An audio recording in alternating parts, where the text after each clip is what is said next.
Hey guys, Andy back here from Mediocre Hobbies, bringing you another Middle Earth Monday / Token Tuesday / this is actually Wednesday because I had to do a couple of sponsored videos earlier in the week, so unfortunately I didn't get around to it until now.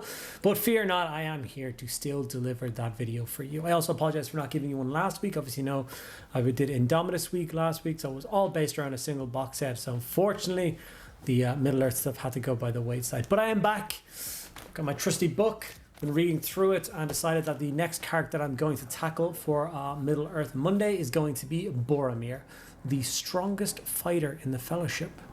Controversial, maybe, but I will show you why I feel like that later in the video. Before I get into this, I want to say a huge thank you to all of my active patrons. You guys are absolutely incredible. You've grown in numbers quite a lot in the last kind of couple of weeks, so I really appreciate that. If you guys enjoy what I do and want to see more content, you can become a member of the Patreon using the links below. You get an extra video every single week and access to a private Discord server, so there's never really been a better time to get involved. Okay, let's get painting Boromir. And here he is, the main man, Boromir. I've been actually quite looking forward to doing Boromir.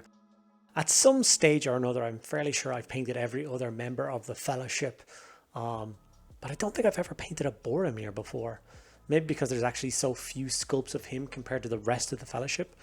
I was trying to do the math in my head, and I think there's 5 versions of Boromir, and there's over 10 of every other member of the Fellowship. Obviously, he dies at the end of the first movie, so spoilers. So yeah, I think this is my first Boromir, and I'm quite excited by it. So the model was sprayed black and then given a Grey Seer spray as well, just to give the base coat a really nice starting point for all the contrasts. After that, we went in for Flesh Tear's red contrast and applied that to all the red bits, which is really just kind of between his dress that he's wearing and the sleeves. They're like little t-shirt sleeves at the top. After that, we go to Black Templar and paint the rest of his big like armored apron thing. Man, I'm getting worse at these, knowing the names of like military garb in videos. I should really look them up before I start talking. But if anybody knows of what these things are called, like, it's obviously a protective layer of clothing. It's kind of like a jerkin. Is it a jerkin? Maybe it's a jerkin. But anyway, he is actually wearing quite a lot of that dark black leather. From there, we move over to Wyldwood. So all the straps, belts, and his sword sheath are all done in brown leather, as well as his greaves and his boots. So take your time, try and get all those different bits and pieces. Now, the Lord of the Rings models as they stand currently, especially these old ones, are still models that don't have a huge amount of detail. They're quite quick and easy to paint, which is really good if you really want to churn through your collection. Photographing them is a nightmare, trying to get a good angle, but that's for another day. Golem Flesh was used to base coat in all of the skin, hands and face, obviously trying to avoid his goatee, but it's okay if it hits it. But yeah, certain things like the shield bleed into the back of the model because this is a one-piece miniature. It doesn't come in any multiple parts. It is cast as you see right here, which means like the sword tip is kind of molded into his jerkin and the shield is molded into his back. So you kind of have to fill in those empty spaces. I like to try and use as dark a contrast or black paint as possible just to kind of line those in. You definitely don't want the silver bleeding into the jerkin. And you don't want the shield bleeding into the back of him either. A bit of Agro's Dunes was used for the base coat of his ivory horn. At least I think it's ivory, I'm not really sure. Snakebite Leather was then used as a base coat for his hair and his beard, because it is actually kind of like a mousy blondie brown beard. So I think this is the right color to use to get that base coat in. But yeah, I think you as a painter have to understand the limitations of these miniatures. There are stunning painters out there that can basically paint in detail that isn't there, and kudos to them. But for the average painter, the people that I'm trying to inspire to get their old Lord of the Rings collections painted, you do have to understand the limitations of the miniatures and not worry too much if you think it doesn't have a crazy amount of detail. If you get this model base coated, washed, and add a little bit of layering and a nice base, it's going to look great and you're going to play great games of the Lord of the Rings miniatures game. So it's something I thoroughly recommend that you do. I hope at some point in the future that I get to run, instead of Middle Earth Mondays being painting, maybe every second video would be a video of gaming, and I play the Journey of the Ring Bearer, so the entire campaign from Buckleberry Ferry all the way to the slopes of Mount Doom and tell the entire story, mission by mission, which is something that I would love to share with you guys on my channel. The only way that's going to happen is if more and more people watch these videos and encourage me to do it, because like if I basically painted any singular Space Marine right now and put it on the channel, it would instantly get more views than anything I did for Lord of the Rings, which is a little bit sad, but I do understand that also. Okay, once all the base coats are on, I did some gold, I did some silver, red, brown, black. I throw an Agrax Earth shade all over the model, every single part of it. And this will shade the model down quite a lot. It'll go quite dark, but it's a really nice starting point for the layering job. Now Boromir is actually wearing quite dark fatigues the whole way through. So the first thing I do is go to Corvus Black and layer up all of his leather jerkin. I'm going to keep calling it a jerkin in case I'm wrong. Although it's a jerkin just like a chest piece, it doesn't go down in front of him. It's kind of the same armour that Jon Snow used to wear. I don't know, it's different.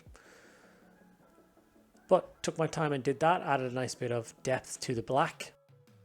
Jumped over to Mephiston Red to add a bit of colour and layer up all those red colours on the miniature, which like I said before are the bits between his legs and his little t-shirt sleeves.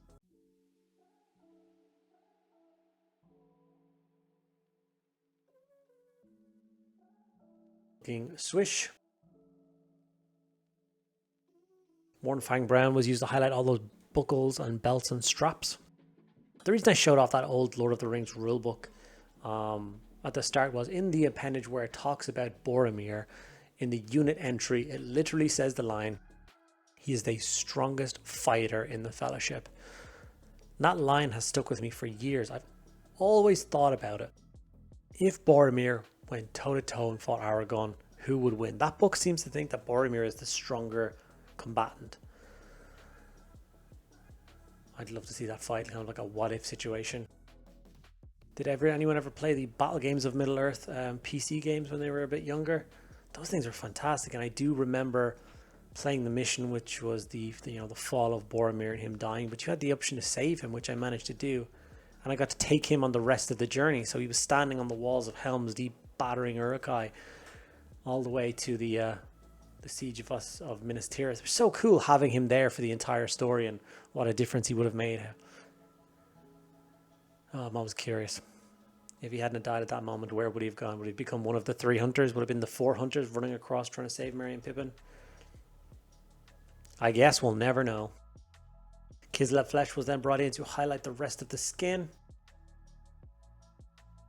This is a couple of touch highlights, as we already used Cadian to add a little bit of a layer.